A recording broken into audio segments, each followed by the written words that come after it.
This video is brought to you by Practical Music Theory for the Rock Guitarist, my new book, which is a comprehensive guide to all aspects of music theory necessary for playing rock guitar. From blues to the cycle of fifths, from understanding and using modes to choosing the right notes for a melodic solo, from pentatonic scales to chord construction and keys. It's all covered in a clear and concise manner. With accompanying video demonstrations, jam tracks and tabs, you'll learn to use the knowledge you gain in accessible ways that make sense for less than the cost of a few guitar lessons. Check out the link in the description for more details. Hello chaps, welcome once again to John Robson Guitar Tuition. As always, I do hope you're well. Now, my favourite guitarist, as I'm sure you know, is the late and sadly missed Mr. Gary Moore. And it's been a couple of years since I've done a Gary Moore solo analysis here on YouTube. A couple of months ago, I think it was the May Patreon podcast, I did a podcast special dedicated to the life and work of Gary, and did a solo analysis there as well, the solo from Cold Day in Hell. So if you're interested in that, you can go and sign up for my Patreon and hunt that little special podcast down, and the lesson content that goes with it and everything. But it's been, as I say, a couple of years since I've done anything of Gary's on this platform here on YouTube, so I thought I'd remedy that today with one of his bluesier solos. I am very much, Gary Moore fans tend to be have a foot in either one of two camps, the rock years or the blues years. Well, for me, I was always, even when I was a fan of his as a rock guitarist, I was always thinking, I wish he'd do a blues album, and then he did, and you know, and the rest, as they say, is history. He did still got the blues, and then what was the one after that? After Hours, and then he did Blues for Greenie, and then there was the BBM thing on. Was that the other way around? I can't remember. But then towards the end of the 90s, he sort of veered off course a little bit. Dark Days in Paradise, A Different Beat, the Scars project that he did, and I couldn't really say that I enjoyed any of that sort of stuff. But I think it was in 2001 he did Back to the Blues, an album which was ambitious. Some really good tunes on there, brilliant version of The Sky is Crying, and an absolutely gorgeous instrumental called The Prophet.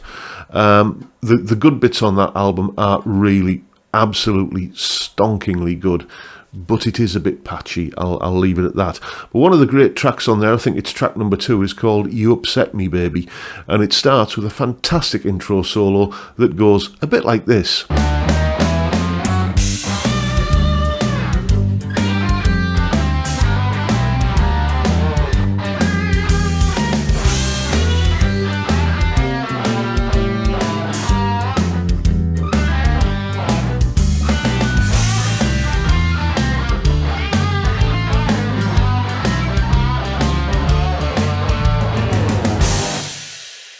So there you go, typical sort of Gary Moore snarling, sizzling blues rock playing. And here is an explanation of what's going on in that solo. Solo explanation. Okay, so starting as always by taking a look at the chord sequence we're playing over. It's basically a 12-bar blues in the key of G, but with one little twist towards the end. We'll deal with that when we come to it. So we're in the key of G, and I played the accompaniment part using this kind of boogie pattern, boogie shuffle pattern, like this. And you get something like this.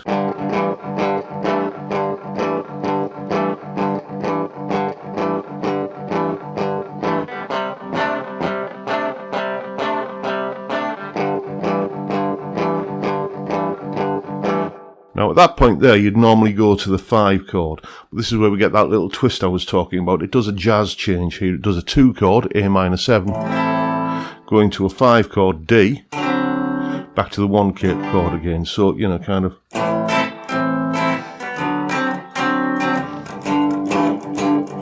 And then turns it round on the D chord. There's basically nothing out of the ordinary in this solo in terms of what you would normally expect to see in a blues. It is pretty much textbook stuff. But it's worth mentioning the timing of how you come in. It's using quarter note triplets, but with a rest on the first one. It's one of those rhythms that once you hear it and recognise it, you can just feel it and do it. The way to count it is to go 1, 2, 3, 4, 1, and then have da da da da da, like that. So 1, 2, 3, 4, 1, like that. If you're familiar with this TV show, one of my all-time favourites, then you will know that the theme tune from that has a very similar rhythm to it, where it kind of basically does that da da da da da da da da da da, like that, as part of the climactic part of the intro and outro music. Anyway, just listen to it, familiarise yourself with it, and hopefully you'll get it under your skin. Over the top of this kind of accompaniment that we've just been describing, we get essentially all the usual suspects when it comes to playing a blues guitar solo. G major pentatonic, G minor pentatonic. And I've described on many occasions how if you combine G major and G minor pentatonic, the sum of all of those notes allows you to kind of, it gives you access to the G Dorian mode and the G Mixolydian mode, but Gary isn't thinking modally in this solo, so it doesn't seem fitting to describe it in that way. We start off with a G minor pentatonic lick up here at the 8th fret on the top E string, a big wide vibrato kind of signature Gary Moore bend like this. A bit more gain maybe. Like that, and then we come down into the first position of the pentatonic.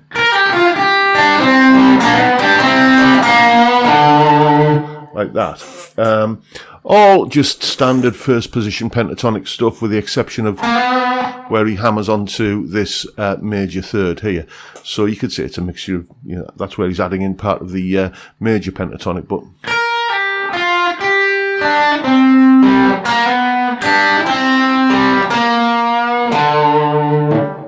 and then we come up to this G note up here for you could play it down here actually, but there's quite an obvious wide vibrato on it, which is just a lot easier to achieve if you're not quite as close to the edge of the fretboard as you would be on the first string. So like that, and then we can come back down into the first position of the pentatonic again here for this full tone bend on the B flat, which is then followed by that little microtonal quarter tone bend that you often find in blues on the minor third. So we're bending towards the B from the B flat, but not quite getting there. So you get like that. Very, very bluesy sound. And after that, that kind of fits into the context of this lick like this.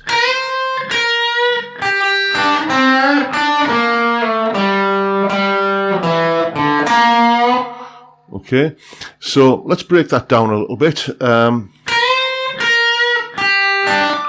We'll get to there, and then the next part goes just that sort of Chuck Berry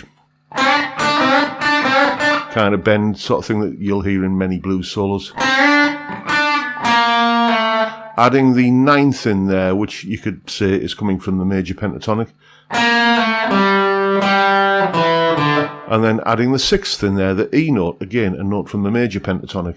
And then doing that B flat kind of quarter tone bend again. There, like that. So that last part of the lick goes like that. All that together goes.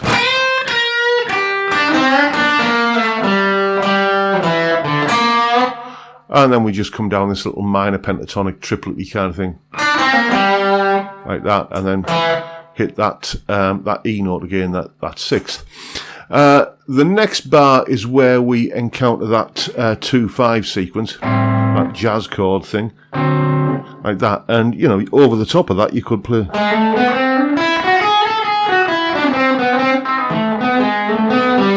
something like that. Obviously, that would be completely out of keeping in this situation here. Gary just plays straight ahead G minor pentatonic over the top of it with this lick.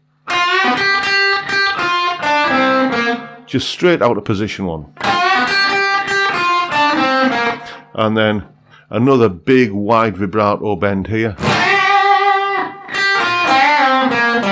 So, nice big juicy wide vibrato there.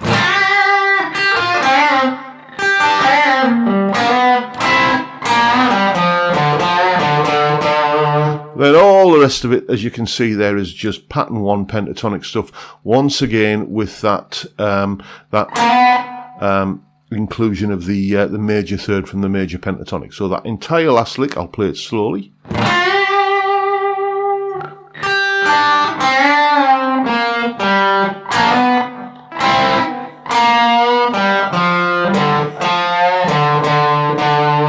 Notice he's also doing that kind of microtonal bend on the F note as well, which is the flat 7th of the scale. Why is he doing that?